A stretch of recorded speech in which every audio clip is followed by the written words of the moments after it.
métier de designer consiste à retraduire un dessin pour qu'il soit réalisable, en gardant le même esprit que voulait l'artiste. Pour le vase al dente, on a reçu le dessin du designer Marco Mencacci. On aime bien repousser les limites aussi de la porcelaine. Je suis super fière de voir les pièces se concrétiser et se réaliser à la fin.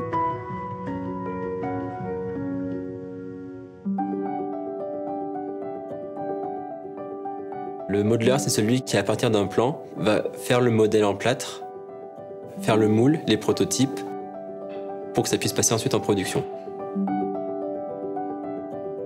La porcelaine, c'est une matière vraiment vivante. Elle va se déformer à la cuisson. Malgré le fait que ce soit un métier qui est très ancien, on continue encore d'expérimenter, de chercher, de tester. On n'a pas de recette miracle qui fait que chaque pièce va être bonne du premier coup. Ce qu'il faut faire dans ce métier, c'est qu'il faut oser, essayer, pas avoir peur de se tromper.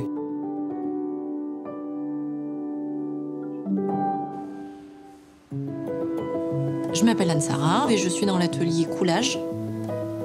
J'avais plutôt un travail de bureau au préalable et je cherchais plutôt un travail manuel. On m'a mis directement sur une roue avec des moules et on m'a dit tu fais et puis tu vas apprendre le geste. C'est pas grave si tes pièces elles sont pas bonnes, tu vas les jeter, puis plus ça va aller, plus tu vas faire des bonnes pièces. C'est ce côté agréable dans cette entreprise-là qui est une entreprise de luxe, c'est la culture de la qualité des pièces et du temps qui va avec.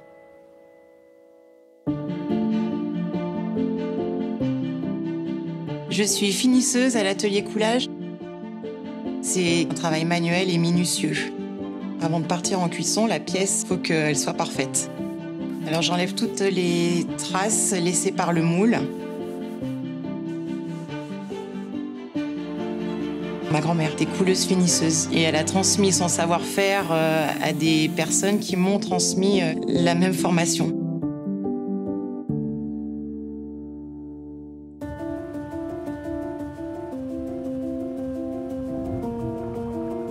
Je suis émailleuse. J'ai été au coulage, en finition aussi. Et j'ai demandé à mon collègue de m'apprendre à émailler. C'est vrai qu'ils étaient réticents parce que j'ai une petite main. Mais avec de la persévérance, j'y suis arrivée. Cet émaillage sur la pièce de porcelaine, ça apporte de la brillance, de l'éclat. On sort la pièce du main d'émail. Et le fait de tourner la pièce dans la main, ça nappe la pièce et ça évite des coulures. Je suis assez fière d'émailler en tant que femme, parce qu'il y en a très peu. Ce qui me plaît le plus dans ce métier, c'est l'aspect technique. Et parce qu'à chaque fois, on arrive à faire des pièces différentes.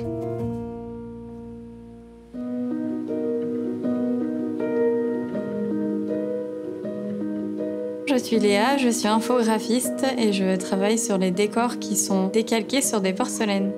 Le premier défi, c'est d'arriver à créer plusieurs morceaux de décor qui vont pouvoir se raccorder les uns avec les autres. Le deuxième défi, c'est d'arriver à avoir un résultat au niveau des couleurs qui soit ressemblant à l'œuvre qu'on nous a transmise. Pour chaque décor, on doit adapter un galbe selon la forme de la pièce. Il faut le travailler de façon à ce que la décalqueuse puisse l'appliquer sur la pièce. Je travaille pour la sérigraphie, mais également pour l'impression numérique. Donc, c'est deux types de décors à la feuille qui sont tout simplement imprimés différemment. Ce qui m'a le plus surpris, c'est de découvrir qu'il y avait une imprimerie de la porcelaine. On a toujours de nouvelles pièces à réaliser avec de nouveaux décors.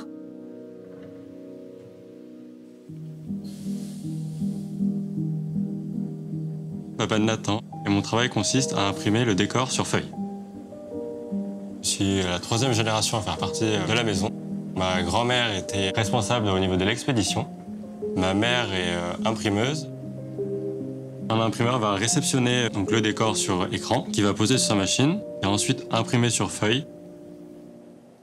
La recette pour les couleurs, on a des grammages à respecter, donc qui font que la couleur sera dans 10 ans toujours la même. La notion de transmission est très importante. Un collègue m'a appris toutes les choses qu'il savait, et comme moi maintenant, je transmets à un autre de mes collègues un peu plus jeune.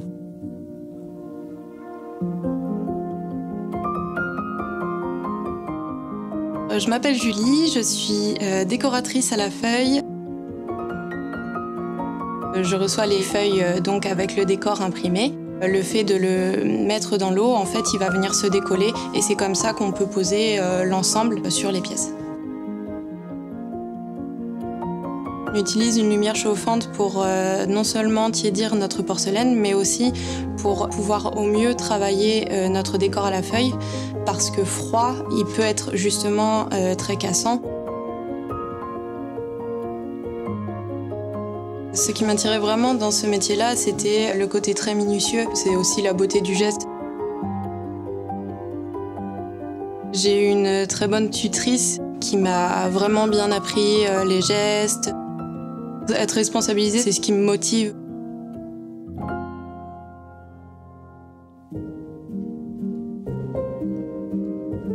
Je m'appelle Baptiste, je suis peintre fileur.